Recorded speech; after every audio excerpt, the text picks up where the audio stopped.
Hi, welcome to குட்டி கதை. நான் உங்கள் கோமதி நாராயணன். காதல் கண்மணியே, ஒரு இணைபிரியாத காதல் ஜோடியின் ஒரு அழகான காதல் கதை.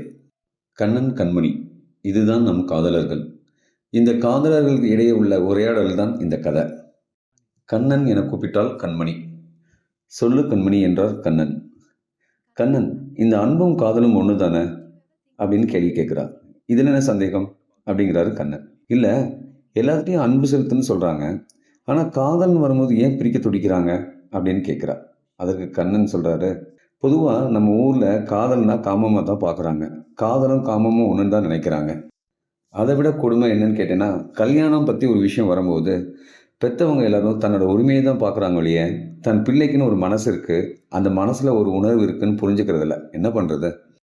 கண்மணி சிரித்து கொண்டே, நல்ல வேலை, அப்போ நம்ம இந்த முடிவுக்கு வரலைன்னா நம்ம ஒருத்தருக்கு ஒருத்தர் பார்த்துருக்கவே முடியாத மாதிரி பண்ணியிருப்பாங்கல்ல அப்படிங்கிறா.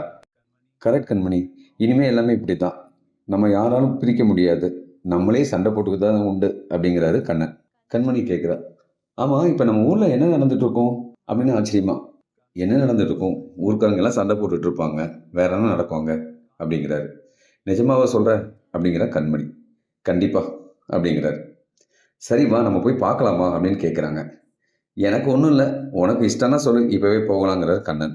2 பேரும் கிராமத்துக்கு போகிறாங்க. அங்கே சென்று பார்க்கும்போது கிராமத்தில் ஒரே கலவரம், அடிதடி சண்டையாக நடந்துகிட்ருக்கு. கண்ணன் சொல்கிறாரு, நான் சொல்லலை, இவங்களாம் இப்படி தான் சண்டை போட்டு தான் இருப்பாங்க அப்படிங்கிறாரு. கண்மணி உடனே, ஆமாம் ஆமாம், நீ சொன்னது சரிதான், என்னன்னு கேட்குறாரு கண்ணன்.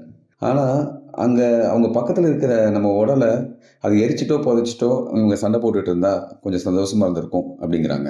அதுக்கு கண்ணன், இனி எரிச்சா என்ன புதைச்சா என்ன, நம்ம அன்பையும் காதலையும் எத்தனை மதக்கலவரம் பண்ணாலும் எத்தனை சண்டை போட்டாலும் இவங்களால புதைக்கவும் முடியாது, அழிக்கவும் முடியாது அப்படிங்கிறார். அதுக்கு கண்மணி, ஆமாம் நீ சொல்கிறது சரிதான், இனிமேல் நம்மளுக்கு இங்கே என்ன வேலை அப்படின்னு சொல்லிட்டு இருவரும் மறைகிறாங்க.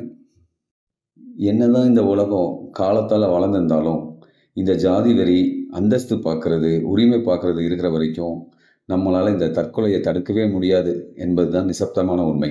நன்றி, வணக்கம், ஜெய்ஹிந்த்.